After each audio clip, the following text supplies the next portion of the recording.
Hey everyone, it's Natasha, private practice consultant and ex-burned out SLP turned strategist and coach. I am here today. Again, we've been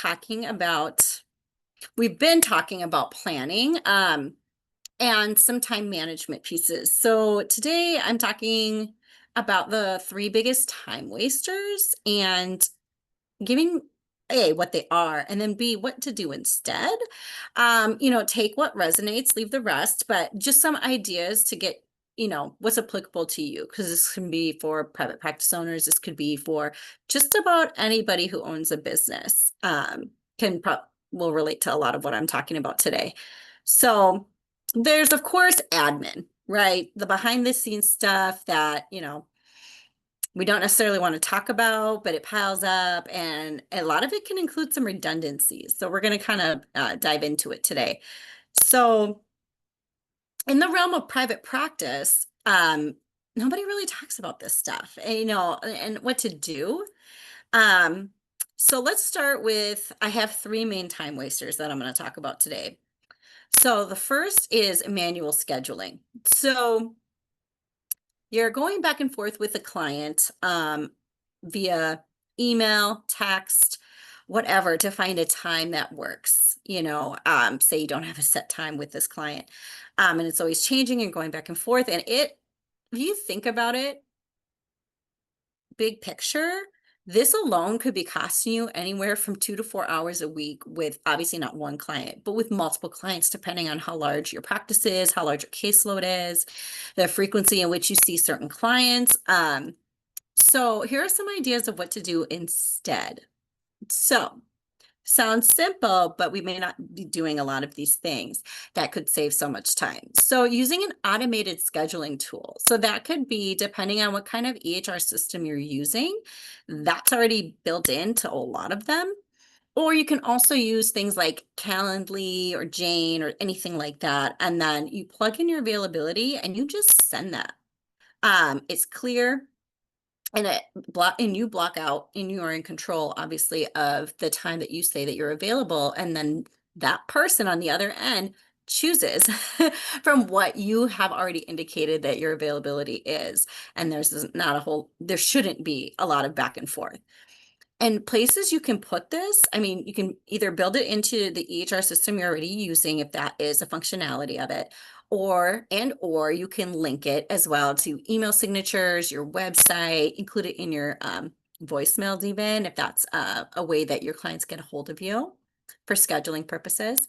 Um, and I think the obvious bonus with this is you have fewer no-shows because the client confirms on their own terms. So you provide your schedule, they confirm. It's not you confirming. They are the ones that are saying, okay, according to what you're available, I choose X. So number two of the time wasters is manual invoicing and payment chasing. So I could go down a whole nother rabbit hole with this, but sending invoices manually is, I don't even want to put a year on it. It's very dated. In the scheme of, there's so many ways to automate payments in general these days. So waiting on checks, if we still have some folks, some clients that like to do checks. Even, Zelle and Venmo, that can take processing time, and you have to manually enter a lot of that. So what you can do instead is set up the auto pay through, ideally, your EHR system. Most do have that functionality. Um, my EHR system did, and I just plug and play. And I would set it up. I could set up recurring payments, things like that. And then it was one less thing I had to do.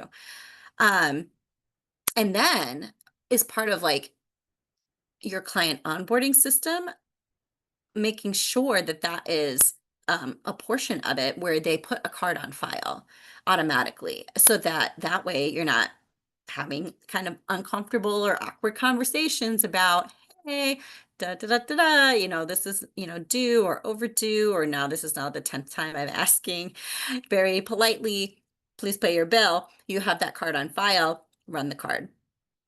that not only protects your energy, but it protects your cash flow. And again, not having those awkward conversations in turn protects your energy, and that relationship with your client. So the last time waster we're going to talk about today is redoing the same task over and over again. Now, a lot of times the first thought that comes into our head is like bigger tasks.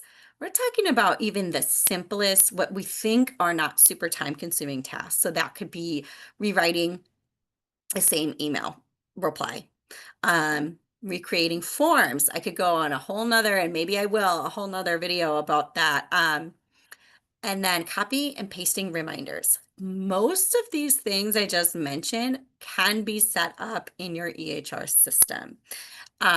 And you can also set up certain things in your email depending on what kind of platform you're using. So here are some ideas of what to do instead. You can create the email template and some FAQs and appointment confirmations, have that all set up, like again, for plug and play purposes.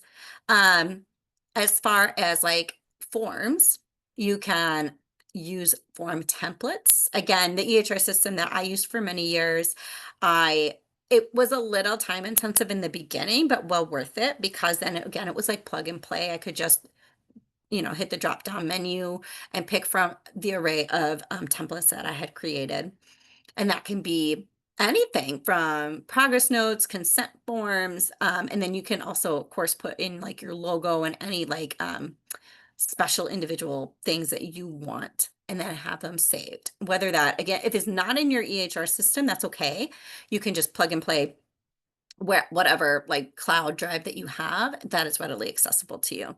And then automating appointment reminders and follow-ups. Again, most, not all, but most EHR systems have that functionality and capability, but utilizing that and making sure you do that. So the idea then is to template it once. Again, could be a little time intensive in the beginning, but then it's done. And then you save hours week after week after week. So every hour that you save on admin is an hour that you can put back into your own life or the life of your clients. So these are the exact kind of efficiency tweaks that I help my clients uncover in the practice breakthrough assessment. So if you want to find out where your time is leaking, please drop time in the comments and I'll send you the audit link. So you just remember that you don't have to do it all manually and you definitely don't have to do it alone. So until next week.